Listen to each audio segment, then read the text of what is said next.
नमस्कार। आज हम एक बहुत ही गहरे और प्राचीन ग्रंथ अष्टावक्र गीता की दुनिया में उतर रहे हैं। जी। ये कोई कहानी या आप कह सकते हैं नियमों की किताब नहीं है।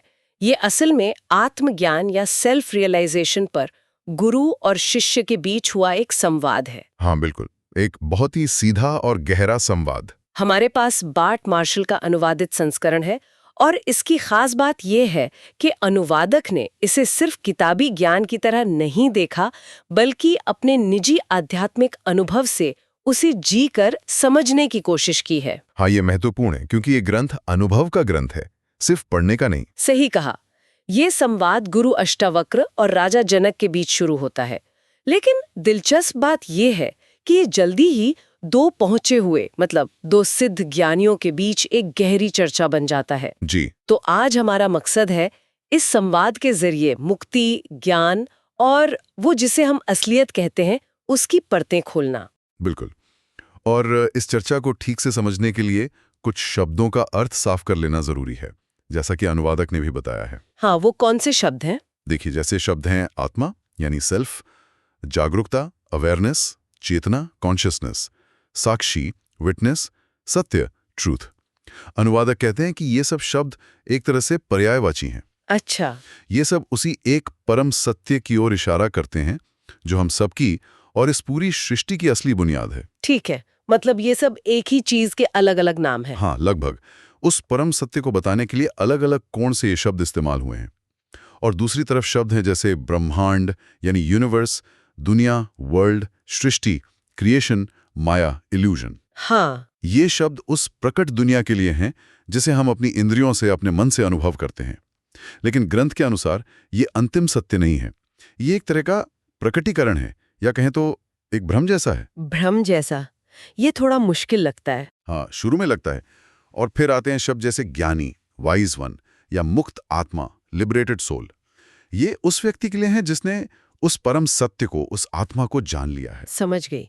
तो ये शब्दावली हमें इस गहरी चर्चा में रास्ता दिखाएगी। तो चलिए शुरू करते हैं। पहले अध्याय में राजा जनक का सीधा सवाल है। जी। वो पूछते हैं, गुरुवर, ज्ञान कैसे प्राप्त हो, वैराग्य कैसे मिले और मुक्ति कैसे मिलेगी? कितना बुनियादी सवाल है ना? हम सबके मन में कभी ना कभी आता है। बिल्कुल। और अष्टावक्र का जवाब भी उतना ही सीधा है, और मैं कहूंगा क्रांतिकारी है। क्या कहते हैं वो? वो पहले कहते हैं, अगर मुक्ति चाहते हो तो इंद्रियों के विषयों को, मतलब जैसे रूप, रस, गंध, स्पर्श, इनको जहर की तरह त्यागो। जहर की तरह? ये तो बड़ी सख्त बात है। हाँ, पर आगे वो रास्ता भी बताते हैं। कहते हैं, और अमृत की तरह खोजो क्षमा, सरलता, दया, संतोष और सत्य को। वाह! ये तो हुई नैतिक तैयारी। लेकिन फिर वो असली, वो चौंकाने वाली बात कहते हैं। वो कहते हैं, तुम न पृथ्वी हो, न जल, न अग्नि, न वायु और न ही आकाश हो। तो फिर मैं क्या हूँ? वो कहते हैं, मुक्ति के लिए अपने आप को इन सब का साक्षी, सिर्फ चेतना या जागरूकता, अवेयरनेस के रूप में जानो। सिर्फ जागरूकता? ये शरीर, ये मन, ये भावनाएं, ये सब मैं नहीं हूँ। मैं सिर्फ वो देखने वाली शक्ति हूँ। हाँ, बिल्कुल यही। ये सुनने में ही कितना अलग लगता है ना? बहुत अलग। वो आगे कहते हैं, अगर तुम खुद को इस जागरूकता में स्थिर कर लो, इस भ्रम से मुक्त कि तुम एक व्यक्ति हो, तो तुम इसी क्षण इंस्टेंटली मुक्त और शांत हो जाओगे। जी। तो सारी गड़बड़ इस मैं एक व्यक्ति हूँ, मैं ये शरीर हूँ, इस विचार में है। बिल्कुल। यही इस ग्रंथ का केंद्रीय बिंदु है। ये जो साक्षी होने की बात है ना, हाँ। इसका मतलब है वो चेतना जो बस देख रही है, जो हो रहा है उसे जान रही है, लेकिन खुद को कर्ता नहीं मान रही, करने वाला नहीं समझ रही। अच्छा। अष्टावक्र तो यहां तक कहते हैं, मैं करता हूं ऐसा अहंकार पालना मानो जहरीले काले नाग से खुद को डसवा लेना है। बाप रे, इतना खतरनाक है ये भाव। हाँ, क्योंकि यही मैं करने वाला हूं का भाव हमें बंधन में डालता है, हमें सुख दुख के चक्कर में फंसाता है। और मुक्ति का रास्ता, वो कहते हैं, मैं करता नहीं हूं, इस विश्वास के अमृत को पियो और सुखी हो जाओ। तो ये आलस नहीं है कि कुछ करो ही मत? नहीं नहीं, ये आलस नहीं है। ये कर्ता होने के गहरे भ्रम से, उस बोझ से मुक्ति है।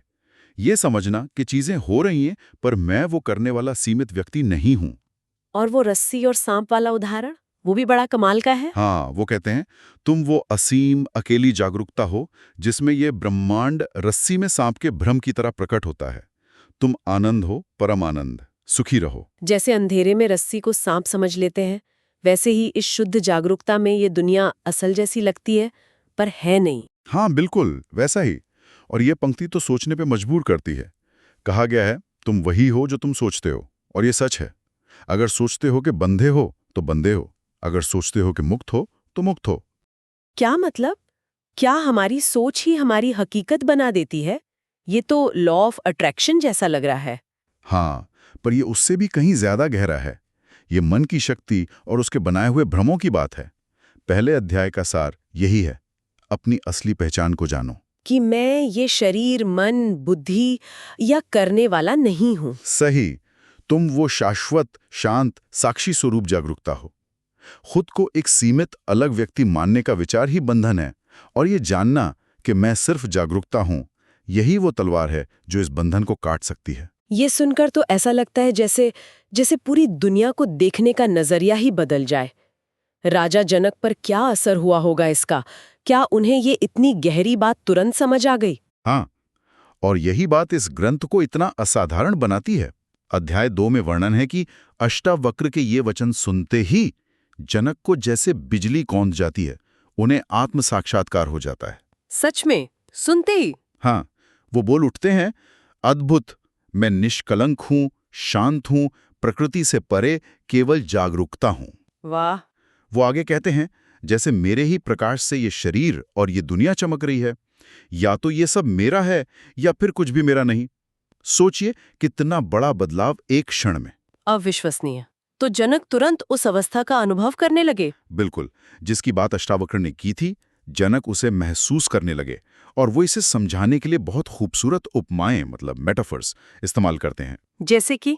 जैसे वो कहते हैं, जैसे लहरें, झाग और बुलबुले पानी से अलग नहीं होते, वैसे ही ये सृष्टि जो आत्मा से निकली है, आत्मा से अलग नहीं है। अच्छा, सब कुछ उसी एक पानी यानी आत्मा का ही रूप है। हाँ, या फिर कहते हैं जैसे कपड़े को ध्यान से देखो तो सिर्फ धागे दिखते हैं, वैसे ही सृष्टि को गहराई से देखो तो सिर्फ आत्मा दिखती है।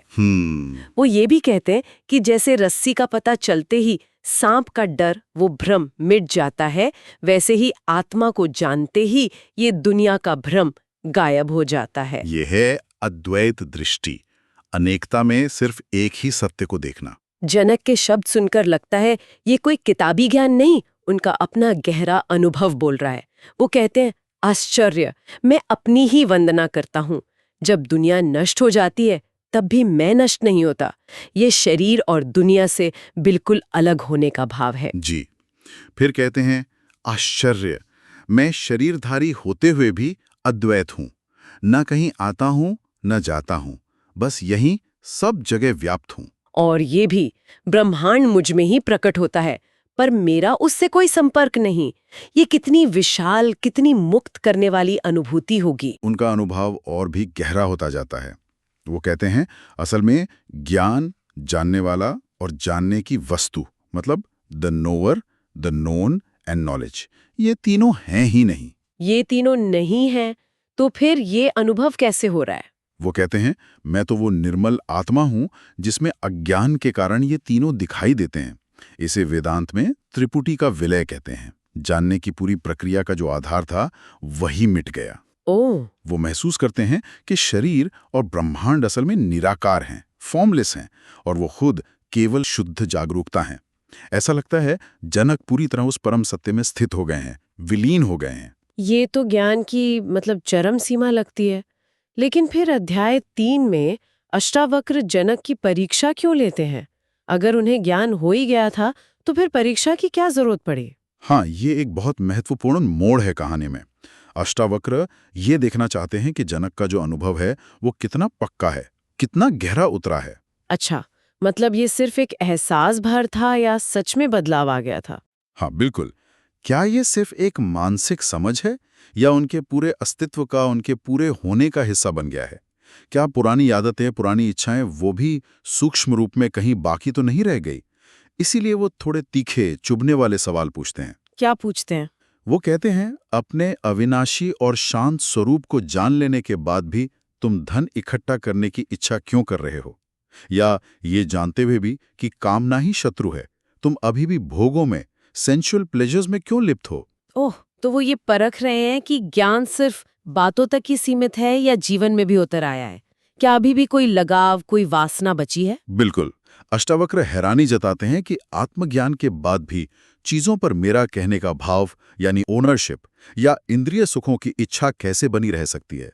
वो जनक को एक तरह से चुनौती दे रहे हैं कि अपने अनुभव को रोजमर्रा की जिंदगी की कसौटी पर परखो। ये परीक्षा सिर्फ जनक के ज्ञान को परखने के लिए नहीं है, बल्कि उसे और मजबूत और स्थायी बनाने के लिए भी है। ये दिखाता है कि सच्चा ज्ञान सिर्फ एक क्षणिक अनुभव नहीं, बल्कि एक स्थायी स्थिति है, जीने का एक तरीका है। ये बहुत दिलचस्प है। तो ज्ञान पाना एक बात हुई और उस ज्ञान में जीना, टिके रहना, वो दूसरी बात है। चलिए, अब उन मुख्य विचारों पर थोड़ा और ध्यान देते हैं जो ग्रंथ में बार बार आते हैं, जैसे वैराग्य, जागरूकता और ये दुनिया जिसे माया कहा गया। अध्याय 8 वैराग्य या अनासक्ति, डिटैचमेंट को कैसे समझाता है? अध्याय 8 इसे बहुत साफ, बहुत प्रैक्टिकल तरीके से समझाता है। बंधन क्या है? वो कहते हैं, बंधन तब है जब मन किसी चीज की इच्छा करता है या उसके न मिलने पर शोक करता है। हाँ, जब वो किसी चीज को पकड़ता है या उसे ठुकराता है, जब वो किसी अनुभव से खुश होता है या नाखुश होता है। ये जो द्वंद्व है ना, पसंद नापसंद, राग द्वेष, यही बंधन है। और मुक्ति? मुक्ति तब है जब मन इन सारे द्वंद्वों से पूरी तरह मुक्त हो जाता है, जब वो किसी भी अनुभव से चिपकता नहीं, अच्छा हो या बुरा, बस साक्षी बना रहता है। जब मन न कुछ चाहता है, न कुछ ठुकराता है, न दुखी होता है, न सुखी, तब मुक्ति हाथ में ही है। ये तो बहुत गहरी अनासक्ति लगती है। क्या ये सिर्फ बाहरी चीजों से है, जैसे पैसा, घर, रिश्ते? नहीं, ये उससे कहीं ज्यादा गहरी बात है। अध्याय 9 और 10 बताते हैं कि असली वैराग्य सिर्फ चीजों से नहीं, बल्कि खुद इच्छा करने की जो आदत है ना मन की, उससे है। इच्छा करने की आदत से वैराग्य? हाँ, इच्छा को ही दुनिया का, इस सारे प्रपंच का कारण बताया गया है। इसलिए इच्छाओं का पूरी तरह मिट जाना ही मानो दुनिया का मिट जाना है। यहां तक कहा गया है कि भाग्य या नियति को भी एक सपने की तरह देखो, उससे प्रभावित मत हो। सपने की तरह? हाँ, क्योंकि इच्छाएं ही असली बंधन है, उनके खत्म होने से ही मुक्ति मिलती है। अष्टावक्र कहते हैं, बहुत हो गया ये कर्म करना, फल भोगना, फिर कर्म करना, ये अंतहीन चक्कर। अब इसे रोकने का समय है। ये वैराग्य दुनिया से नफरत करना नहीं है, बल्कि एक गहरी समझ से पैदा हुई आजादी है। और उस जागरूकता या आत्मा के बारे में और क्या बताया गया है? अध्याय 15 इस पर और रोशनी डालता है। जी, अध्याय 15 आत्मा के स्वरूप को और भी साफ करता है। ये बताता है कि आत्मा हमेशा एक जैसी रहती है, बदलती नहीं। उसके टुकड़े नहीं हो सकते, वो अविभाजित है, वो हमेशा से मुक्त है, वो समय से परे है, टाइमलेस है, और वो बस एक साक्षी है, देखने वाला। वो फिर जोर देकर कहते हैं कि तुम ये शरीर नहीं हो, न ये शरीर तुम्हारा है। ये भाव बहुत जरूरी है।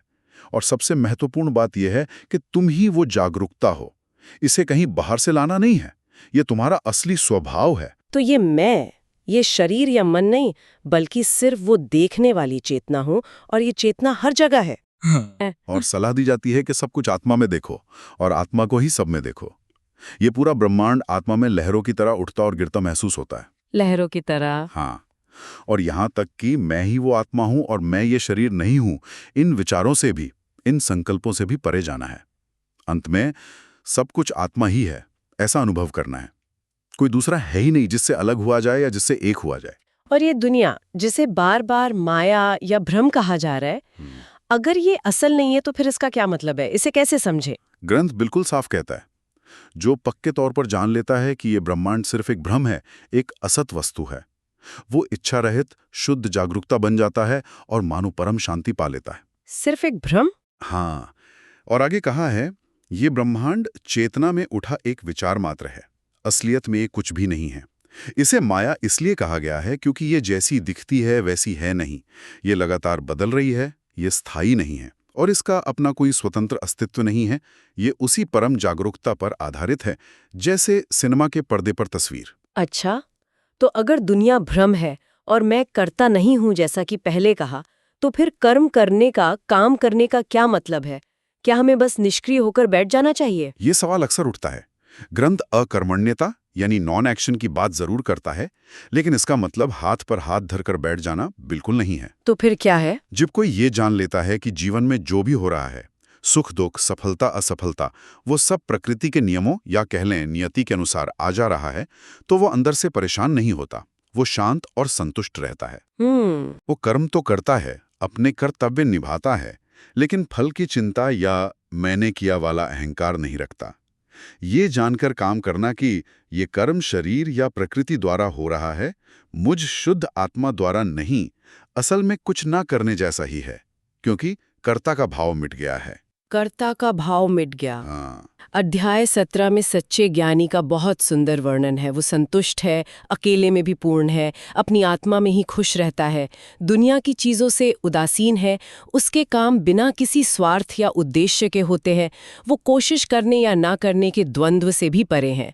एक अद्भुत श्लोक है जो कहता है, ज्ञानी को कुछ भी होता हुआ नहीं दिखता, वो एक बच्चे की तरह शुद्ध है और बिना किसी खास वजह के सहज रूप से कर्म करता है। बच्चे की तरह बिना वजह ये समझना कि कर्म हो रहे हैं पर मैं नहीं कर रहा, ये तो पूरी सोच को, पूरे नजरिए को ही पलट देता है। अच्छा, अब हम जनक के उस अंतिम अवस्था की तरफ बढ़ते हैं जिसका जिक्र अध्याय 19 और 20 में है। वहां क्या होता है? क्या वो और शांत हो जाते हैं? वहां एक और गहरा और भी सूक्ष्म मोड़ आता है। अध्याय 19 में जनक अब अपने अनुभव का वर्णन करना भी बंद कर देते हैं। हाँ, बल्कि वो अस्तित्व की हर बुनियादी चीज पर, हर कॉन्सेप्ट पर ही सवाल उठाने लगते हैं। सवाल? कैसे सवाल? वो पूछते हैं, कहाँ है ध्यान, कहाँ है ज्ञान, कहाँ है सुख या दुख, कहाँ है वैराग्य, कहाँ है द्वैत यानी ड्युअलिटी, और कहाँ है एकता, यूनिटी भी। मैं तो अपनी महिमा में स्थित हूं। एकता भी कहाँ है? ये तो अजीब है। हाँ, वो आगे पूछते हैं, कहाँ है भूतकाल और भविष्य या वर्तमान भी, कहाँ है ये जगह, स्पेस, या अनंत काल, इटर्निटी भी। ये किस तरह की स्थिति है? क्या वो कंफ्यूज हो गए हैं? हाँ, ऐसा ही लग रहा है। नहीं, ये भ्रम या संदेह नहीं है। ये असल में सभी विचारों का, सभी अवधारणाओं का, मन की बनाई हुई सारी कैटेगरीज का, उस परम जिसे शब्दों में नहीं बताया जा सकता, उस वास्तविकता में घुल जाना है। डिसोल्यूशन है ये। घुल जाना। सोचिए, ये वो चीजें ही नहीं रही तो एकता का क्या मतलब? जब समय का अनुभव ही नहीं रहा तो भूत भविष्य वर्तमान कहाँ रहे? अध्याय 20 में ये सवाल और भी गहरे हो जाते हैं। जैसे? वो पूछते हैं, कहाँ है तत्व, एलिमेंट्स, कहाँ है शरीर, इंद्रियां, मन, कहाँ है शून्यता, कहाँ है निराशा, फिर कहाँ है शास्त्र, कहाँ है आत्मज्ञान, कहाँ है मन का निग्रह, और यहां तक कि कहाँ है बंधन और कहाँ है मुक्ति। आत्मा का तो कोई गुण ही नहीं है।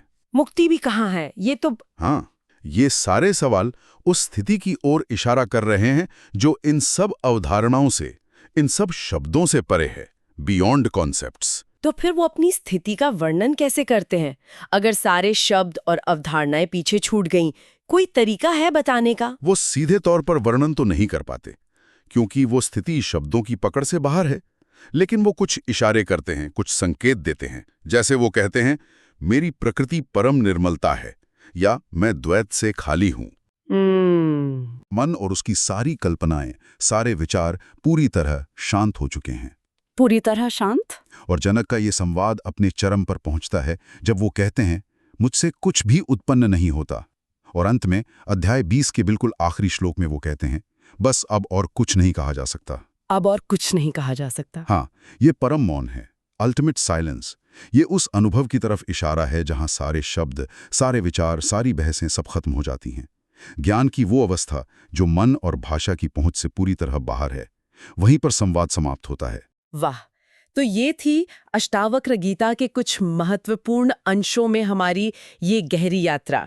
राजा जनक के मुक्ति की खोज के उन सीधे सरल सवालों से शुरू होकर स्वयं को उस शाश्वत, अकर्ता, शुद्ध जागरूकता के रूप में पहचानने तक, जिसमें ये पूरी दुनिया एक सपने की तरह बस दिखती और मिट जाती है। ये ग्रंथ सिर्फ पढ़ने के लिए नहीं है, ऐसा लगता है ये पाठक को सीधे आत्मा अनुभव की ओर, मतलब धक्का देने के लिए लिखा गया है। बिल्कुल, इसका उद्देश्य ही यही है। हमने देखा कि कैसे अपनी असली पहचान को जानना, साक्षी भाव में स्थित होना, इच्छाओं और सबसे बढ़कर कर्तापन के भाव से पूरी तरह मुक्त होना, यानी वैराग्य, और दुनिया को एक भ्रम की तरह देखना, यही इसके मूल संदेश हैं। ये मैं करने वाला हूं के भ्रम से निकलकर मैं सिर्फ देखने वाला हूं और अंततः मैं ही वो परम सत्य हूं तक की यात्रा है। हाँ, बहुत अच्छा सारांश है ये। और एक खास बात जो ये ग्रंथ बार बार कहता है, जिस पर शायद हमने कम जोर दिया, वो है कोशिश करना छोड़ देने का महत्व। कोशिश छोड़ देना मतलब प्रयास न करना। हाँ, ज्ञान पाने के लिए बौद्धिक जुगाड़ लगाना या कोई खास अनुभव हासिल करने की कोशिश करना, ग्रंथ कहता है कि इससे परे जाना होगा। श्लोक 16.1 तो साफ कहता है, तुम चाहे कितने ही शास्त्र पढ़ लो या सुन लो या उन पर मनन कर लो, जब तक तुम सब कुछ भूल नहीं जाते, तुम कभी सत्य में स्थित नहीं हो पाओगे। सब कुछ भूल नहीं जाते, मतलब जो सीखा है वो भी। हाँ, वो वैचारिक समझ, वो कॉन्सेप्ट्स, उन्हें भी छोड़ना होगा। ज्ञान प्राप्ति के लिए जो प्रयास किए जा रहे हैं, उन प्रयासों को भी छोड़ना होगा। ये तो बड़े विरोधाभासी बात लगती है। बिना प्रयास के कैसे होगा? यही इस ग्रंथ की गहराई है। तो यहाँ एक गहरा सवाल उठता है, जिस पर हमारे श्रोता विचार कर सकते हैं। अगर कोई सचमुच में कुछ समझने, कुछ पाने, कुछ बनने का प्रयास करना बंद कर दे, सारी कोशिशें, सारी जद्दोजहद छोड़ दे और बस उस सहज जागरूकता में टिक जाए जिसका वर्णन जनक और अष्टावक्र कर रहे हैं, वो शांत साक्षी भाव, तो क्या हो सकता है? ये ग्रंथ शायद इसी अकल्पनीय संभावना की ओर इशारा करता है। मुक्ति शायद प्रयास के अंत में नहीं मिलती, बल्कि शायद प्रयास के पूरी तरह गिर जाने में ही प्रकट होती है।